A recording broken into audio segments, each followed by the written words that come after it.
Gênesis capítulo 31 diz assim: Jacó ouvia os comentários dos filhos de Labão que diziam: Jacó se apossou de tudo o que era de nosso pai. Ele juntou toda essa riqueza a partir do que era de nosso pai. Jacó, por sua vez, reparou que o rosto de Labão não lhe era favorável como anteriormente. E o Senhor disse a Jacó: Volte para a terra de seus pais e para a sua parentela, e eu estarei com você. Então Jacó mandou vir Raquel e Lia ao campo para junto do seu rebanho e lhes disse: Vejo que o rosto do pai de vocês não me é favorável como anteriormente. Porém, o Deus de meu pai tem estado comigo. Vocês mesmas sabem que com todo o empenho tenho trabalhado para o pai de vocês, mas ele me tem enganado e por 10 vezes mudou o meu salário. Porém, Deus não permitiu que ele me prejudicasse.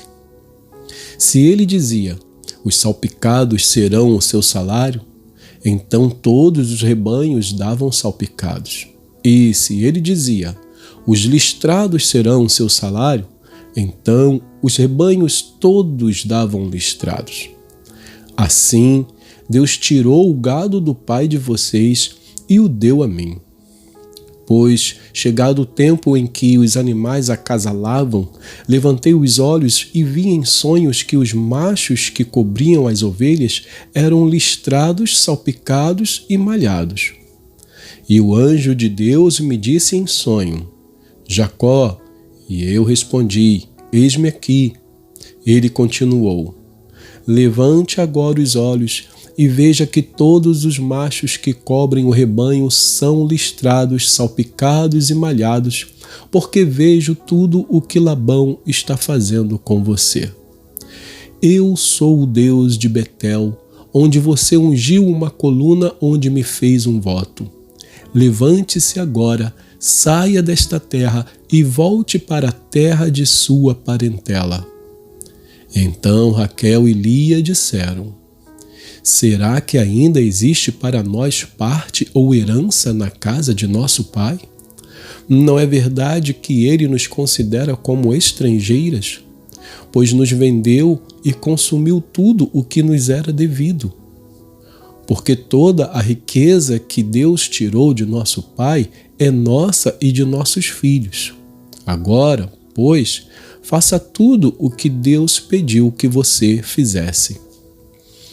Então Jacó se levantou e, fazendo montar seus filhos e suas mulheres em camelos, levou todo o seu gado e todos os seus bens que chegou a possuir, o gado de sua propriedade que havia acumulado em Padã-Arã, para ir a Isaque, seu pai, à terra de Canaã. Enquanto Labão tinha ido fazer a tosquia das ovelhas, Raquel roubou os ídolos do lar que pertenciam a seu pai. E Jacó enganou Labão, o arameu, não revelando que tinha planos de fugir. E fugiu com tudo o que lhe pertencia. Levantou-se, passou o Eufrates e tomou o rumo dos montes de Gileade. No terceiro dia, Labão foi avisado de que Jacó ia fugindo. Reuniu os seus parentes e saiu no encalço de Jacó por 7 dias de viagem e o alcançou nos montes de Gileade. De noite, porém, Deus veio em sonhos a Labão, o arameu, e lhe disse: Cuidado, não fale a Jacó nem bem nem mal. Labão alcançou Jacó. Este havia armado a sua tenda naqueles montes. Também Labão armou a sua tenda com os seus parentes nos montes de Gileade. E Labão disse a Jacó: Que foi que você fez? Você me enganou e levou as minhas filhas como se fossem prisioneiras de guerra. Por que você fugiu em segredo e me enganou e não me disse nada? Eu o teria despedido com alegria, com cânticos, com tamborins e com harpa. E por que não permitiu que eu beijasse meus netos e minhas filhas? Nisso você agiu como um tolo.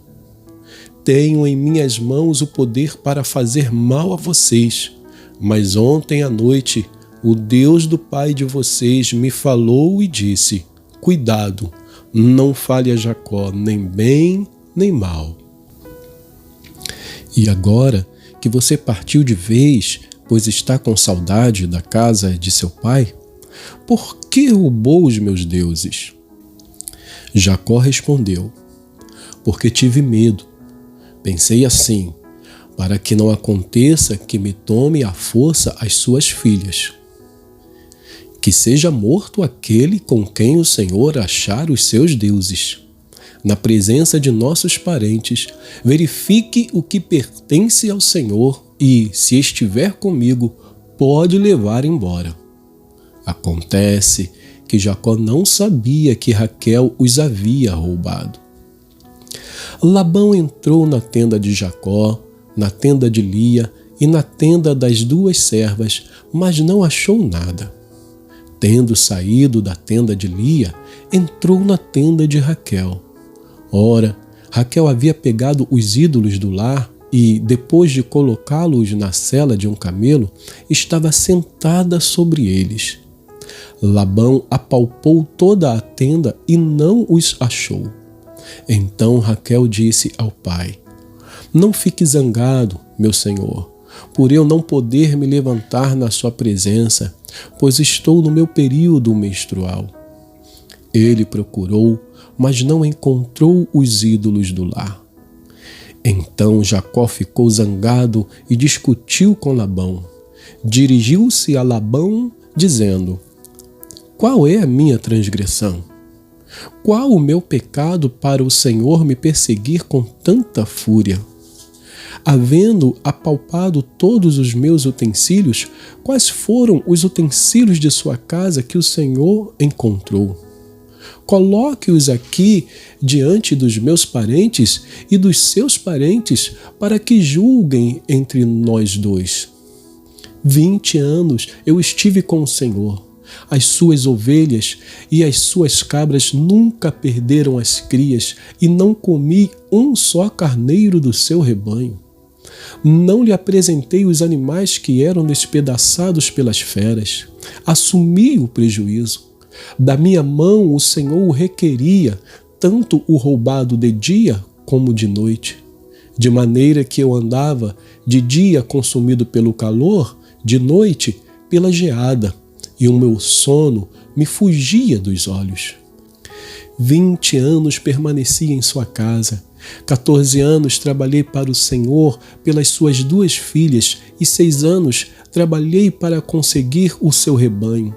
10 vezes o Senhor mudou o meu salário. Se não fosse o Deus de meu pai, o Deus de Abraão e o temor de Isaque, por certo, o Senhor me despediria agora de mãos vazias.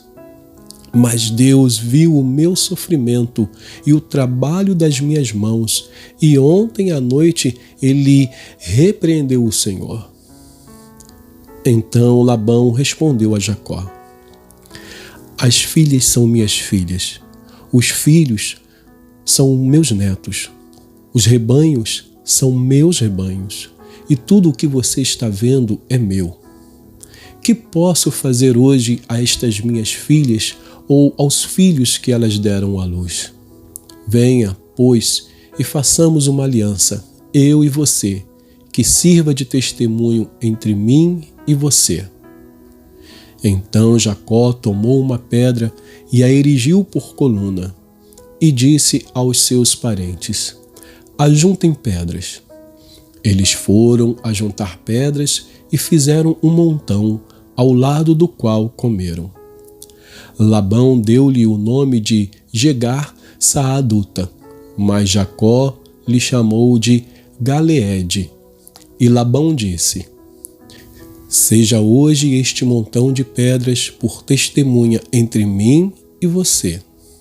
Por isso foi chamado de Galeede e Mispa, pois disse: que o Senhor vigie entre mim e você e nos julgue quando estivermos separados um do outro. Se você maltratar as minhas filhas e tomar outras mulheres além delas, não estando ninguém conosco, lembre-se de que Deus é testemunha entre mim e você. E Labão continuou: eis aqui este montão de pedras e esta coluna que levantei entre mim e você.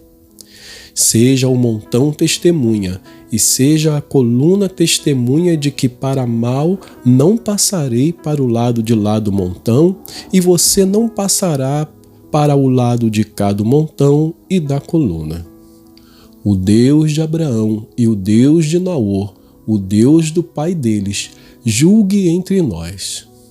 E Jacó jurou pelo temor de Isaque, seu pai. E Jacó ofereceu um sacrifício na montanha e convidou seus parentes para uma refeição. Eles comeram e passaram a noite na montanha. Na manhã seguinte, Labão se levantou de madrugada, beijou os seus netos e as suas filhas e os abençoou. E, partindo, voltou para sua casa. Vamos então a Jó, no capítulo 22. Jó, capítulo 22, diz assim: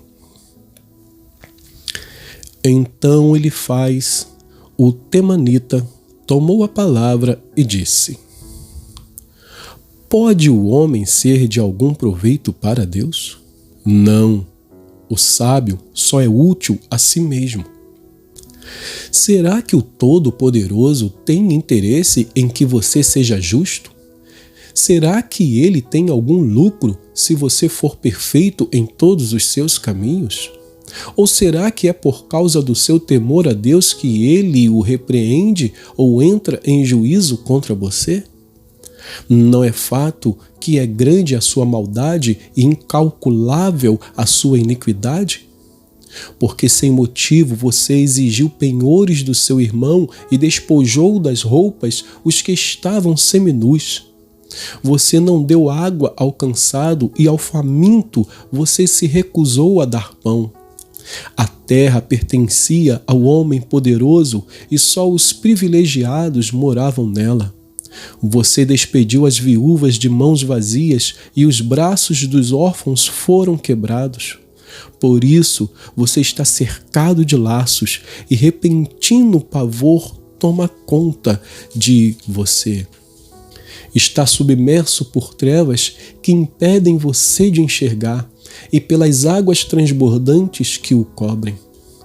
Não está Deus nas alturas do céu? Olhe para as estrelas mais altas. Que altura? E você diz: o que é que Deus sabe?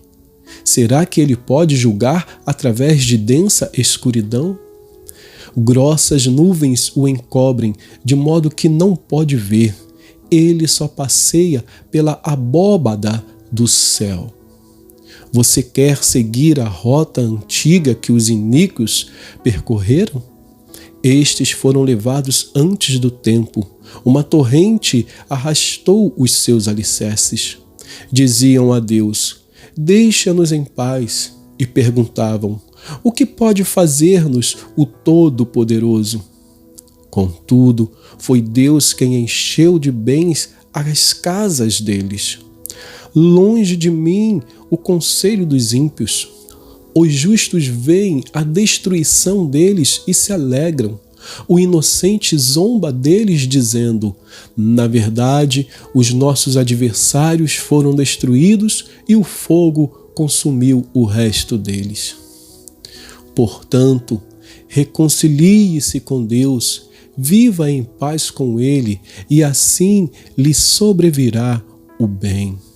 Aceite a instrução que vem da boca de Deus e guarde as palavras dele em seu coração. Se você se converter ao Todo-Poderoso, será restabelecido. Se afastar da sua tenda a injustiça e lançar ao pó o seu ouro, o ouro de Ofir entre pedras dos ribeiros, então o Todo-Poderoso será o seu ouro e a sua prata escolhida. Então você encontrará prazer no Todo-Poderoso e levantará o seu rosto para Deus. Você fará oração e Deus o ouvirá, e você pagará os seus votos. Se você projetar alguma coisa, ela lhe será bem-sucedida e a luz brilhará em seus caminhos. Se forem humilhados, você dirá: para cima, e Deus salvará o humilde. Livrará até o que não é inocente. Sim, será libertado porque você tem as mãos limpas. E que Deus abençoe a porção da sua palavra.